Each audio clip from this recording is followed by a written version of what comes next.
Hello and welcome to this episode of GasCast. I'm your host Max Alderson and I'm joined as always by Tom Metcalf. How you doing, Tom? Yep. And this week we're joined by Nathan Cartmel, who's flown all the way in from Florida, especially to speak to us, haven't you, Nathan? Just for GasCast. Yep, no other reasons, no football matches that you've come to watch or anything like that? Nothing, not seeing my family, not seeing my friends, just for GasCast. Fantastic, we appreciate that very much. How are you doing, Nathan? Are you okay? I'm good, thank you for asking. Thank you for having me on GasCast again, and I'm doing very well, thank you. It's your hat-trick, isn't it? It's your third appearance? It is my, Jonson Clarke-Harris didn't get a hat-trick on Saturday, he almost did, but it would have been my JCH hat-trick. Yeah. We haven't got a match ball or anything like that, sorry. No, we've got nothing to give you. I mean, we haven't even got a mug or a ball or anything. Nothing, not even like a little carriage clock or anything, nothing.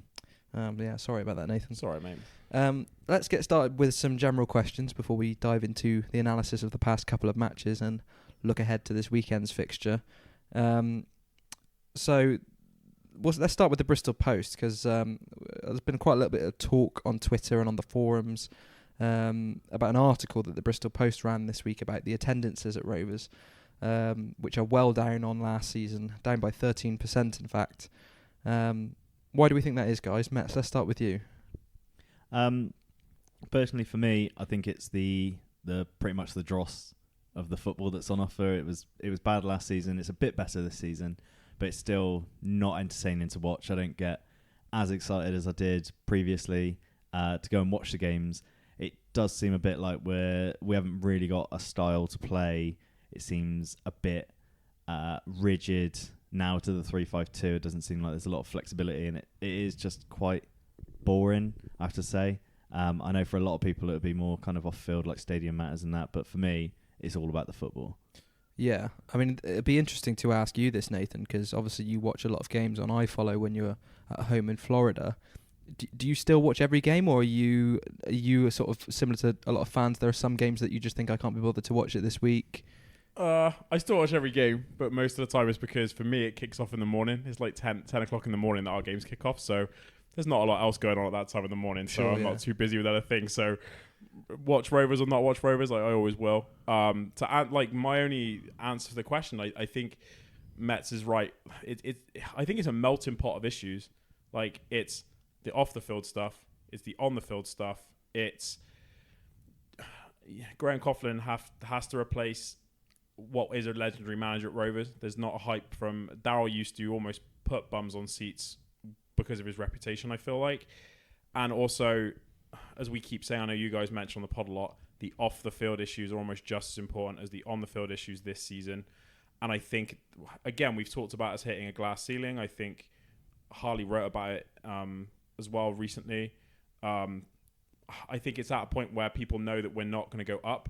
We're hopefully not going to go down. It's just status quo. And I think once you get the status quo, people don't want to turn up to watch the status quo, and they'll find other things to do. And I think that's exactly where we're at. Yeah, I think you're spot on there. It's hard to disagree with any of that. I think, it's almost a come down hangover of the DC era, but at the same time, like you say, why would you turn up every week when you know there's no ambition or even ability to get anywhere near the playoffs or any kind of promotion push? I think a secondary thing is like a hangover from the DC era thing is the kind of bond that supporters used to have with the players. Yeah, like, we used to have point. songs for a lot of players, and we used to be really, like, it used to feel really close to them, and now it's like it's only really Kilgore and JCH that you feel like a lot of affection for. Yeah. I think maybe as well, you can look at that in lots of different ways. I think with the amount of signings we made, in the off season, it's going to take a little while for us to build that sort of relationship with the players. Maybe by mid-season, a few of the newer players will become firm favourites, etc. But it's almost a culture thing. I agree with you. The culture at the club has changed a bit, and it's us adapting to that culture change. Yeah, I agree with what you're saying about maybe in time we will develop those bond with players, but that generally only happens when those players do well. Yeah, you don't really have much of a bond. Well, I certainly don't with players from the past who gave us mid-table finishes. I'm not a massive fan of Matt Gill. He's not like a Rovers legend who I was massively close to after 3 15th place finishes in League Two.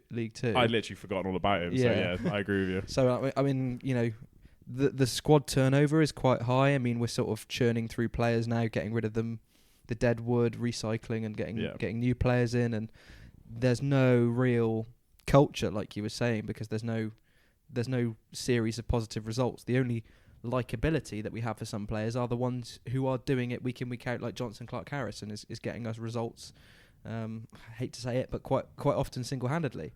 So there is an affection for him, but the rest of them, they are just people who are in a mid-table side in League One who are keeping us going. It's hard to find that emotional connection with them. Obviously, Alfie Kilgore's different because he's come through the youth ranks and he's one of our own. But yeah, generally, those players that we were so affectionate towards were ultimately promotion heroes, and that's why we were so close with them. And might be a while before we get that with another batch of players again. I would say as well, like commercially, obviously Tom Gorringe does a great job, and you've had him on the podcast, a while ago to talk about everything he does. There's only so many ways you can sell us as a football club now, and there's only so many things you can do to attract people to Memorial Stadium on a Saturday, because it's not, it's not a great venue. It's a lot of tents and a couple of nice bars, and that's about it. And people will find other reasons to go if the product on the pitch is really the only selling point to attract people there often on a Saturday. So I think that plays a factor as well. Yeah, it certainly is I wouldn't call it a crossroads, but we're definitely in a rut as a club at the minute. We're in a bit of a rut, we're trudging through the waters quite slowly and can't really see the light at the end of the tunnel. It's sort of there. We've got a little bit of hope that we're sort of crawling towards, but until it gets a bit closer and we can see what our future is, we're just going to sort of keep bumbling along, I think. And I think a lot of people are starting to accept that, and like you guys were saying, deciding to do something else on their Saturday. And judging by the quality of the football on the pitch, you can't really blame them too much. Let's move on after that very cheerful topic onto some match analysis for the last two games. Let's start with Burton Albion. The consensus is that it was probably a good performance in which we deserved 3 points, at least a point, and we were actually very unfortunate to come away with nothing at all. Speaking to a few people who went, that seemed to be the general vibe of the match. Nathan, what did you make of the game? I didn't. It's one of the few games I didn't watch on iFollow because I was actually here and I didn't go to away games. So all I have to go off are what other people said. Match is what you said, basically, that it seemed like we dominated for large spells and just didn't have that killer final ball and that killer instinct. Match is a little bit, away from home so far, we really have struggled to score goals. And I think it sounded like it matched that theme in the sense of we had a lot of possession, a lot of the play, but just couldn't seem to have the killer pass and put the ball in the back of the net away from home. Have we scored a goal away from home yet in the league? Was it Blackpool 2-0, Coventry 2-0? No, we haven't. Burton No, that's a good point. 2-0. 2-0, yeah. It's 3 2-0s. Yeah, so it's frustrating. Mets, it's the away form is obviously bad, 3 2-0 wins. What's so different between the away performances and the home performances and how we set up? Because it seems to be the same formation. Yeah, it does seem to be the same formation. I think I'd say, if anything, it'd be maybe just home advantage at this point is just shading it for us. I can't think of much else that's really different between away and home. Well, especially the lineups, they're exactly the same. Yeah. So there's no reason why we're getting results at home. I think we're unbeaten in the league at home compared to away. Home advantage, maybe. I don't know. Maybe a mental thing. Well, Blackpool and Coventry are both in the top 4, I think. Last time I checked, they've both had really good starts, and they do look two really good sides. So those results I'm not too worried about. The Burton result was quite a late-on loss, and we did dominate for large periods of the games. Nathan, do you think we've just been unfortunate with the early fixtures, and do you think before Christmas we'll start to go on a little bit of run and pick up a little bit of form away from home, or do you think this will continue? It seems to be weird. Like I pray for the season where we can start to put it together where either seems to be really good at home and awful away, or really good away and awful at home. And you can just see the inconsistency. The only thing I would add, like from the away games I've watched so far and I follow, is that our front two have been a lot more isolated away from home. Like they seem to struggle. The fullbacks aren't able to get forward as much more. We seem to get pushed back a fair bit. And we've struggled to create a lot of chances for them because of that. So yeah, unless we start to, I think away almost is where we needed someone with that little bit of magic, because you're going to have less possession So you need to do more with the possession you have. I just don't know if we have, like, especially in the middle of the park, a creative spark to do that. No, we only seem to have that talisman up front in Jonson. I think we've spoken on previous episodes about how uninspiring our central midfield is. It's interesting what you said about the two strikers being isolated. I actually think the Burton game was the first time we played with the wing-backs, with the 5 at the back, because the first time we played that was against Tranmere at home. And before that, the two away games, I think we played the 4-4-2 diamond at Blackpool and Coventry. And that Burton result, we did have quite a high number of shots. I think it was 20 shots overall, 18 in the box. Mets, is this just, mathematically speaking, is this just going to, judging by the amount of shots we had in the box versus Burton compared to the previous 2 games, is it just a matter of time before we start picking up points? Yeah, like stats like that are always reassuring. If you're creating chances, eventually you will score. And don't forget, Johnson's only 75% fit, despite his heroics. So, yeah, it's coming. If we're dominating a team like Burton that much away from home, then yeah, the results will come. Yeah. Well, last episode we spoke quite at length about Tom Nichols going on a little bit of a run of form. Nathan, were you surprised that he didn't start against Burton despite his 4 goals in 3 games in 4 games? 3 goals in 4 games, get it right. I mean, sometimes if he scored that many goals, it's easy to get confused because he hasn't done so far. Yeah, I was really surprised. I think that he was in the best mini run of form of his Rovers career so far. I went to the Brighton game and he was man of the match. He played exceptionally well. He caused them 2 very good centre-backs, including, Webster had just gone there for 20 million from the lot down the road. Caused them loads of problems. He looked sharp, fantastic finish, and you thought, this is the peak of his confidence and he's playing really well. We have to ride this train of confidence from him. He's a confidence player. I think James from the Bristol Post said that. He said the only way you can get the best thing out of Tom is when his confidence high, he needs to start. And it just seemed to be a little bit of probably a kick in the teeth for him. Is like, well, what more can I do to start, over Smith? And I honestly think that was a mistake.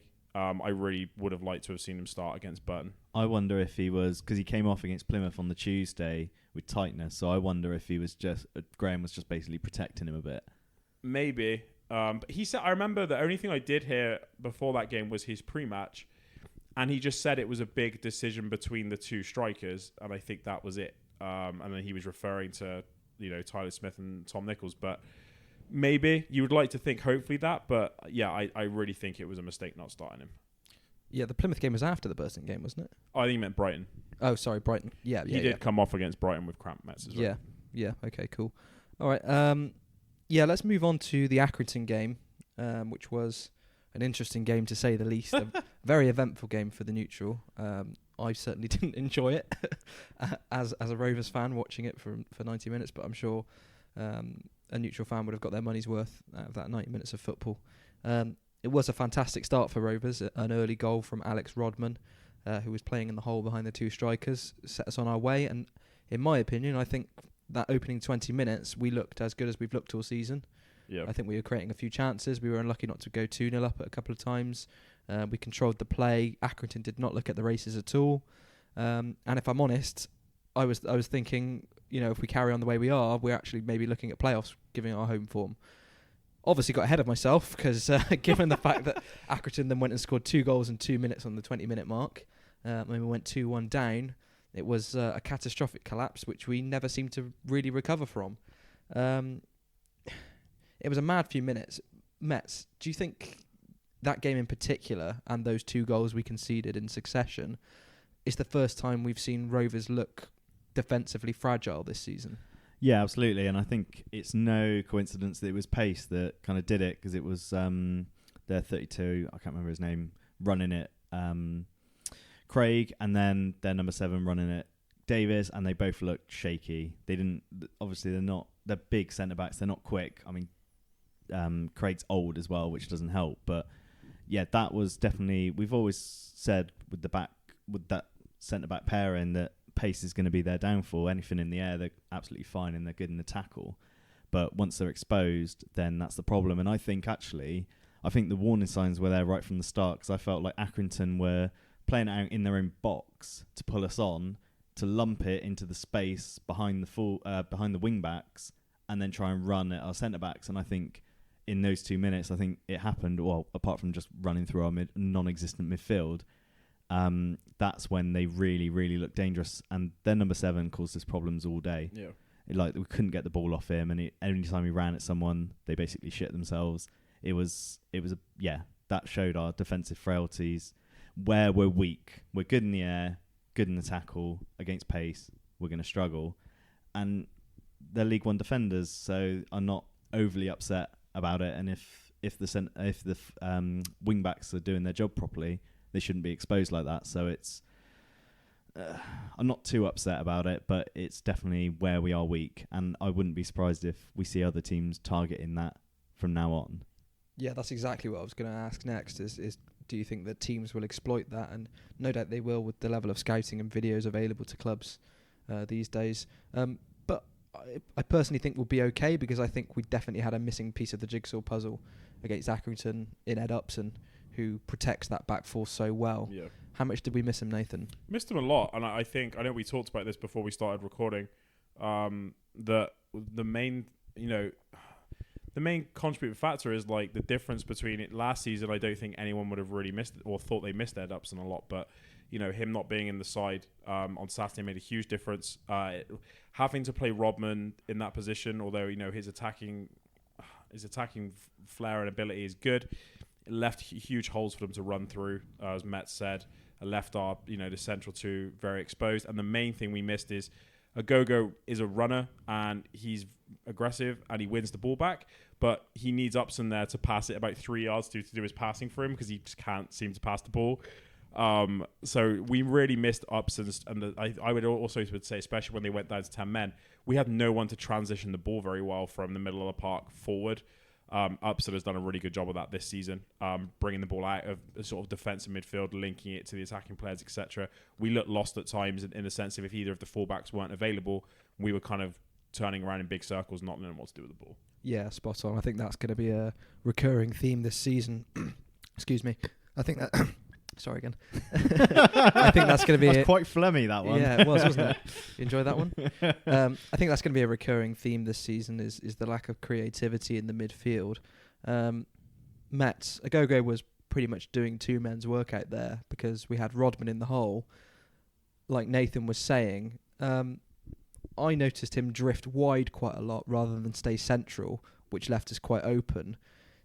Do you think the experiment with Rodman in the hole worked? I know he scored, but we were quite open on the counter-attack. No, I don't think it's worked at all. Like you said, he drifted out and it just left us horribly exposed in the middle. And I don't think it helped, as Nathan said. Every time Agogo did win it back, he looked up.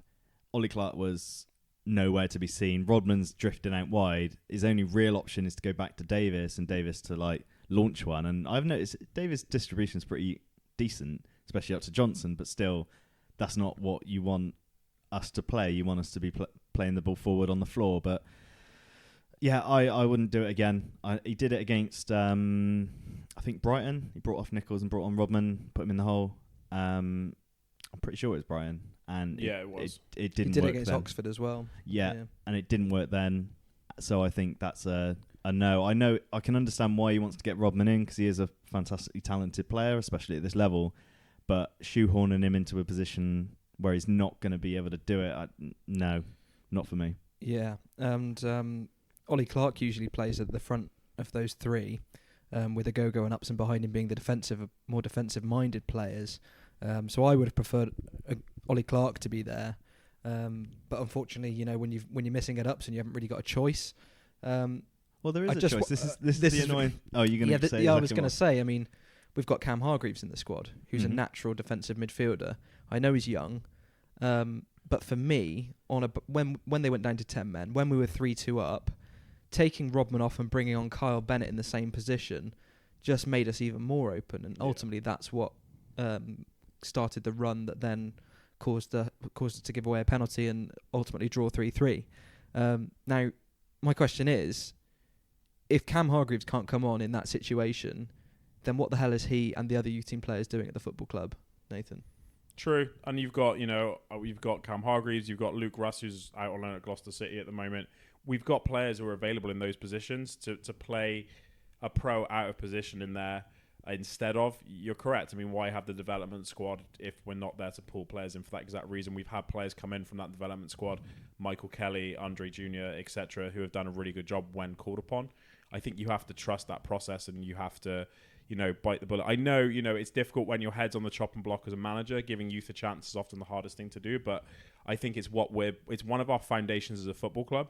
And I think that's actually something, playing young players that are coming through is actually something that helps with tendencies, because again, same with Alfie, you see the youth players that they're exciting to watch.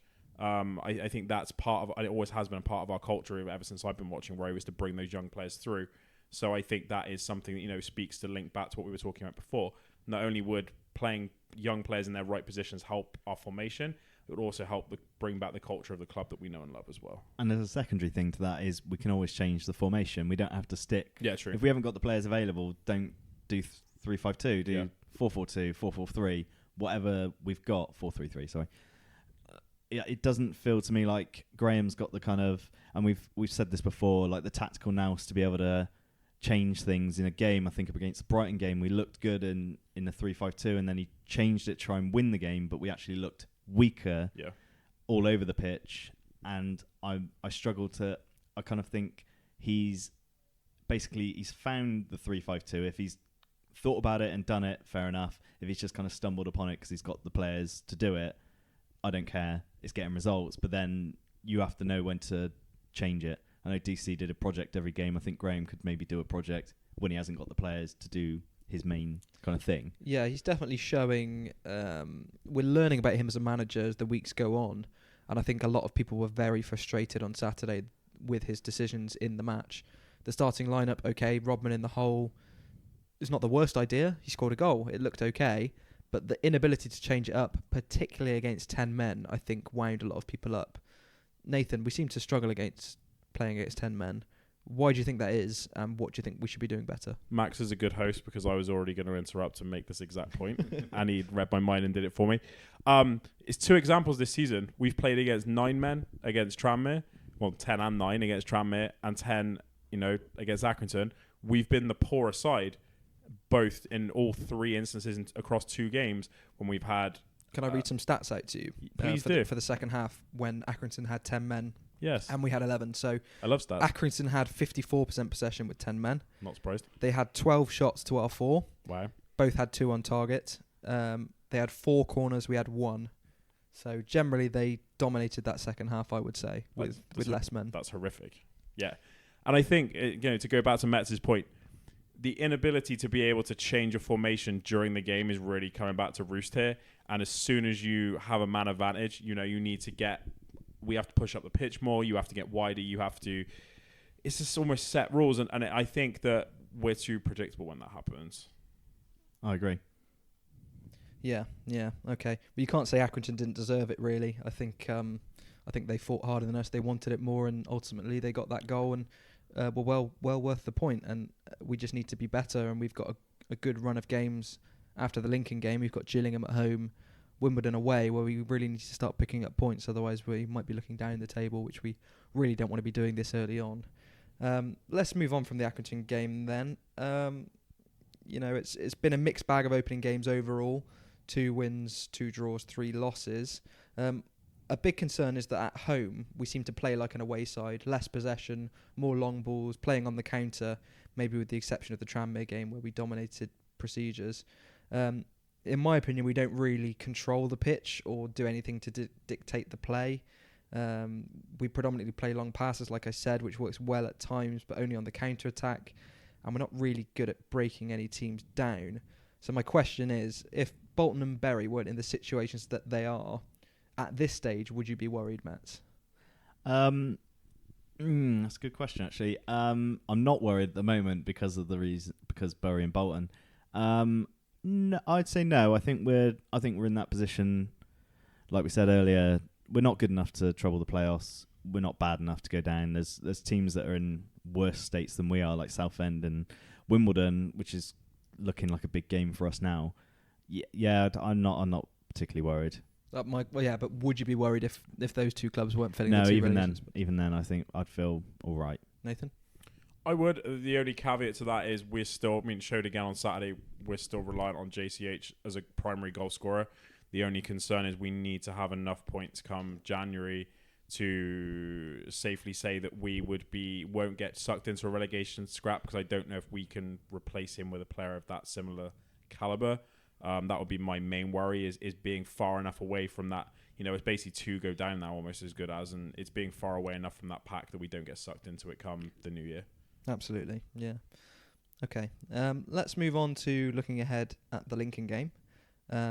It's pretty much going to be a really tough away fixture for us. Lincoln have been going from strength to strength in recent years, 2 promotions in 3 years. They've invested well, spent within their means, and have a really strong-looking squad that, in my opinion, looks like it might make the playoffs. The limelight's firmly going to be on them this weekend with the departure of the Cowley brothers to Huddersfield. Before we go into detail on the game itself, I just want to draw on the similarities between Cowley at Lincoln and Clarke at Rovers. It seems like the Cowleys have taken the leap to the Championship when DC didn't. Similar opportunities, Huddersfield and Leeds, 2 sides, obviously 2 Yorkshire sides, big clubs. Obviously Leeds a much bigger club, but 2 sides that were in disarray, leaving quite a stable club at the time, an exciting club in League One for a club that's in disarray in the Championship. Will you guys be watching with interest on this one to see how it works, and do you think it can be drawing parallels with Darrell Clarke? I don't think there's much parallels to draw, actually. I have to say, although, York geographically similar, Leeds are obviously bigger, but Leeds at the time, their owner was a complete mentalist, so I think they were really unstable, whereas Huddersfield aren't going to go mental. They're just going to invest wisely, build slowly like they have done all along. They've got a really good chairman there. So I think from that point of view, I think there's few parallels to draw. However, I think it's a weird one because Lincoln are doing that thing where you get promoted and you do really well in your first season.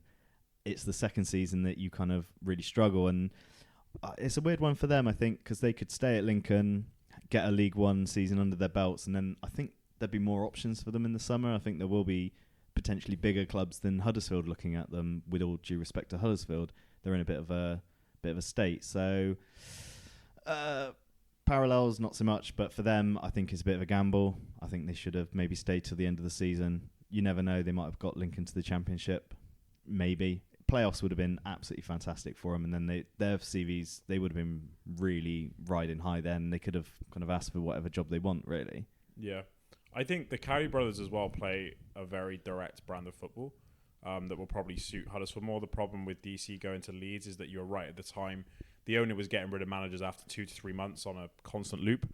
Huddersfield have more stability, and I don't think they would be expected to play a fast attacking brand of football that Leeds fans always demand. So I think it's a good entry-level Championship club, even though it's a club that's just come down from the Premier League for them to go to. But you're right. I think maybe, especially if they had a good chance of getting Lincoln promoted again.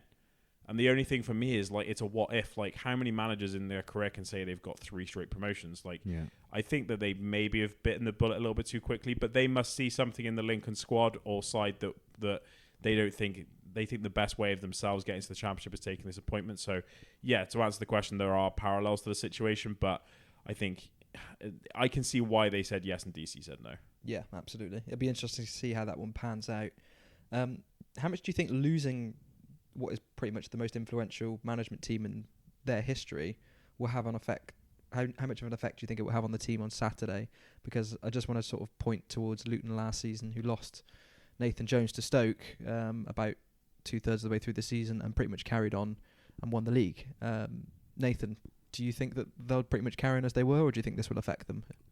They've got a decent squad for this division. Again, it's all about maintaining it's not letting this define their season, and I think that's always the most difficult thing when, again, you have a big change at a club like we did. If they can ride out the initial wave, I think that, on Saturday for us, does it help or hinder us?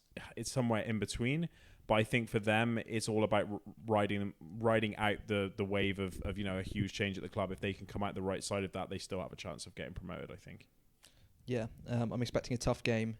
It was a bad day at the office for them last week, losing 3-1 at Wickham. Joe Jacobson, former Rovers left back or right back? Left back. He's got a lovely left peg.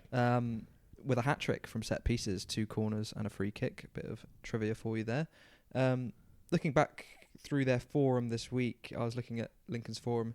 Historically, they tend to bounce back from these bad results that they have away from home if they follow up with a good home performance.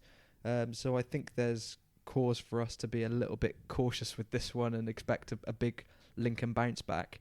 Can we buck the trend, Mets? And if we can, what do we need to do differently to the other away games? I haven't got all that much hope. I'm not being pessimistic, just kind of realistic. We've been not very good on the road. What we need to buck the trend, I think, Upson coming back into that 3. Otherwise, a change of formation and JCH being fit. I think with those 2, we've got a chance. Otherwise, I think, it could be a very bad day at the office for us. Let's hope not. I mean, Lincoln have got, I would assume, a smaller budget than us, but a far more impressive squad. Again, that points back to how congested our wage budget is with some of these high earners that we're almost stuck with. Nathan, do you think that once we sort of do get rid of the deadwood in our squad, it opens up the possibilities to sign the caliber of players that Lincoln have? I was going to make a joke about Lincoln being impish if you'd have come to me before, and I didn't get to. Sorry. I agree with you. I think they've done. You're right. They've done a good job of building a better squad with more depth. They haven't got those high wage earners. I think that we if we can get rid of them, we could build like a more well-rounded squad. Almost like they have done to get promoted a couple of times, but I don't know. I think they're much. I think they're a more rounded squad and a more rounded side, and they have an identity to the way they play, and I think that's the main key of the differences between the two sides. Yeah, well, let's get some score predictions from the two of you then. I know there's not a lot of optimism in the room, but we'll start with you, Mets. How much are we losing by? I'm going to go 3-1. I'm going to controversially go Nichols to bag instead of JCH. Ooh. Yeah, I'm feeling it. What about you, Nathan? I'm going to say that for 1 week, the off-the-field things will affect them a little bit, Lincoln, just because it happens so close to the end of the week and it is such a big adjustment for them. I think that we might be able to sneak a draw, just because the off-the-field issues for them will be more of the headline than the on-the-field ones. And I think maybe we can get a 1-1 draw. Who's going to score the goal?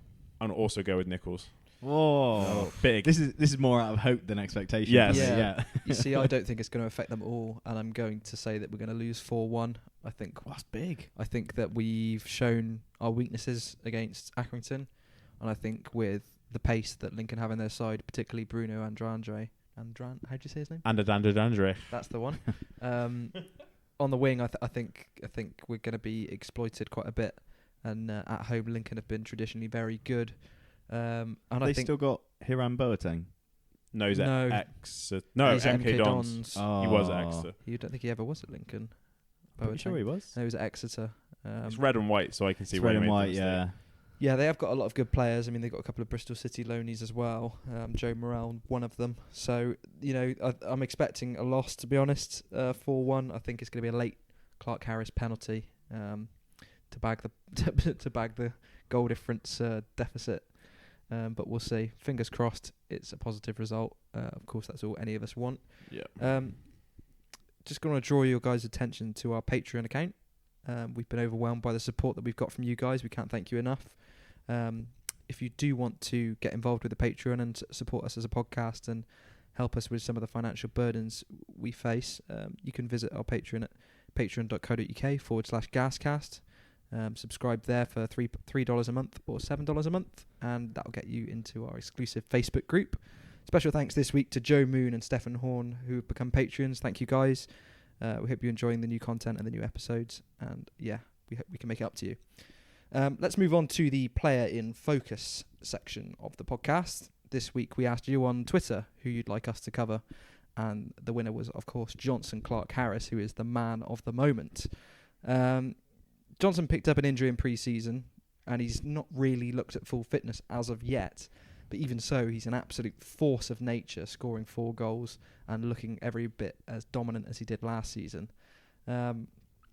Mets, it's looking like he's almost on track to score 15, maybe 20 goals this season based on his early form and the fact that he's not even fully fit.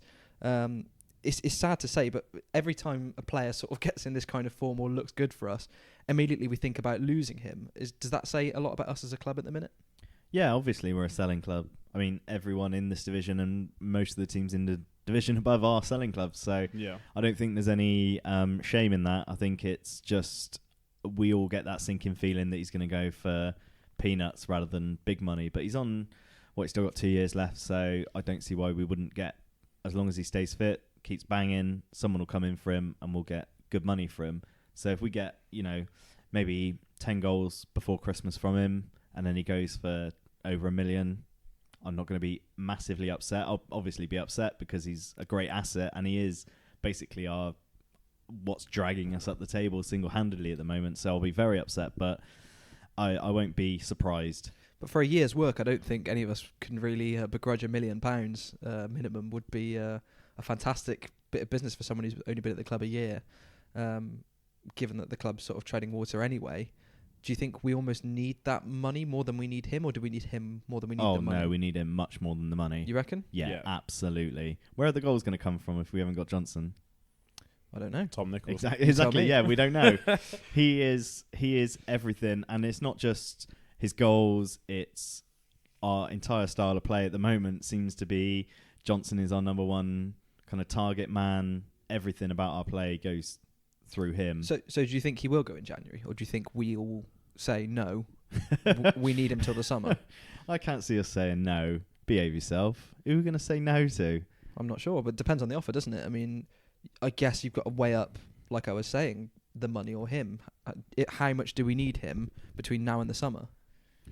The problem is going to lie in the sense that, as Met said, and I've seen so many strikers leave Rovers over my too many years of watching them, that the problem lies in more in JCH. If he thinks he is good enough to go make that step up to the Championship, he's going to knock on Graham's door and say, I want to go to the Championship now. And I think he almost has made him a promise that if he came and scored goals here, he would get him his move. He just had to earn it. So I think the problem is that he'll have too much power to basically say that he wants to go. And as soon as in this day and age that a player says, I'm at this level, I'm good enough, I need to go, we can't really begrudge standing in his way. And as long as he goes to the right club, there's one probably club that he can't go to, but everywhere else is fine. As long as he goes to the right one, I think we would definitely be accepting of it because, as Met said, we're a selling club almost like every other one in our division, and Rovers historically are. I think it's difficult, and it's the only, if anyone comes in for him where he thinks it's a good move for him and his career, as long as he's fit and healthy, I don't think we will be able to stand in his way. So you guys don't think we can hold out for the fee that we want for him? Say someone comes in with, hypothetically, I don't know, an offer which we didn't think he was worth. Do you think we'd be powerless to stop him going, or do you think we'd hold our ground and say, no, he's worth this to the team, we've got him on a 2-year contract, he's worth this to us, so we need to stand our ground and get that money for him, or he's not going? I think, it's a weird position for us to be in where we have got a star player on a long contract, because generally Darryl always had short contracts, so we were always in a weaker position. So it'd be interesting to see. Maybe Starnes can hold out for some decent money for him. I don't know. It's kind of down to negotiation at that point. I think it's going to depend on where he's at with his form. If he continues on this vein of form, if you look over the period from when he joined us last year till now, if he keeps scoring at that rate, I think there'll be more than one suitor for him. We'll be able to then play those clubs off of each other, and the fee will go up. And the closer you leave it to the window, the fee will go up too once you get towards the end of the month. So I think we'd be silly to let him go at the start of the window, because we're going to need to give ourselves time to somehow try and replace him as well. So we can't do it too late, but we shouldn't do it too early. So I hopefully there'll be more than one suitor, and I think that'll increase the fee. We need to have someone lined up, ready to sign, so that when that goes through, when JCH goes, we've got the next one straight through the door. But how many times have we said that and we don't do it? And then we get someone in with 5 minutes. Well, we got him in 5 minutes before the window shut as a replacement. So that is the ideal ideology in theory, but whether it will happen, we'll wait and see. Yeah. Well, absolutely. we lost Ellis with 3 weeks to go to the end of the window, and it took us 3 weeks to get Stephen Payne in, and we only got him in the 11th hour on deadline day. Because we lost out on Bakayoko. Yeah, but we do tend to leave it quite long. I've just got some stats on Clarke-Harris here before we carry on. Love a stat. Love a stat. Jonson Clarke-Harris, 19 starts for Rovers, 15 goals. when you put it like that, That's mental. it's an insane ratio, to be honest. And at the Memorial Stadium, he's got 10 goals in 9 starts. I was just about to say, I swear he scored in every league home game he started, and he has. I don't think he's scored in every game, but he's got more goals than he's got starts. Because he had a hat trick against Blackpool last season, and he's got a couple of braces. But there have been games where he's blanked at home. But overall, he's scoring more than a goal a game at the Memorial Stadium, which is just phenomenal. Just a force of nature, like I said. And he looks an absolute bad man while he's doing it. The way he struts around the pitch, I absolutely love it. The way he bullies defenders, I absolutely love it. He's got that striker's ego, hasn't he, that you just love. Yeah, and that weird vein when he scores, he gets like really like hyper angry and just like he looks like he's on the roids a bit. He might be, you never know. I feel like as well, like half the time you don't know if he's like limping because he's injured or if it's just like he's swaggering the way he's walking around. You can never tell. It's like, is he limping or is he got so much swag that's all he's doing? Like, it's crazy. I just want to talk about his potential then, because you were saying about there'll be a few suitors for him in the Championship. How high do you reckon he can go? Because obviously Taylor looked immense at this level, but couldn't even really start for Bristol City in a side when they didn't really have prolific strikers themselves. He still really couldn't get in ahead of some of their strikers who aren't exactly prolific. So, Taylor looked immense at this level, but couldn't step up. Bowden is only just realising his potential. Okay, I know he was injured. And Ellis definitely wasn't good enough for the Championship. He barely had any starts and found himself back in League One within a year. So how well do you think Jonson can adapt to the Championship if he was to go? I think he can. I think he'll adapt a lot better than, say, Taylor would, because Taylor was very good in the style of play that we kind of played and put a lot of chances for him basically on a plate. So I think Jonson's kind of the opposite, where he can make completely his own goals, like we've seen that against Gillingham, Plymouth. Like he's done tons of them on his own. So I think he is that kind of like manager's dream, where you can just stick him up front and he might do nothing for 80 minutes and then just pop up with an absolute worldie, as well as being good in the box, good in the air. He's kind of like a bit more rounded. Plus his build-up play is really good. I've gone on about that when he first signed, just before he started like scoring loads.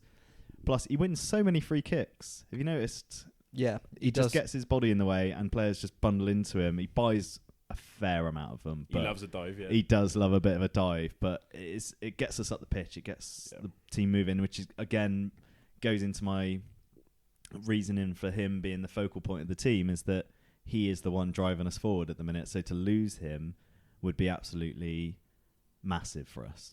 I think we talk about his ceiling as well, is that he has been and done it in the Championship a little bit before. When he was with Rotherham, I know he played in the Championship. Yeah. So he knows where he has to get to play in that league. And I know he wasn't a massive success when he's been in the Championship before. He was only 21, I think, as well. He was only a youngster when he was there. So I think he knows in his mind the level he has to play, the physicality he has to play with, and the finishing ability we know he has. He has all the tools.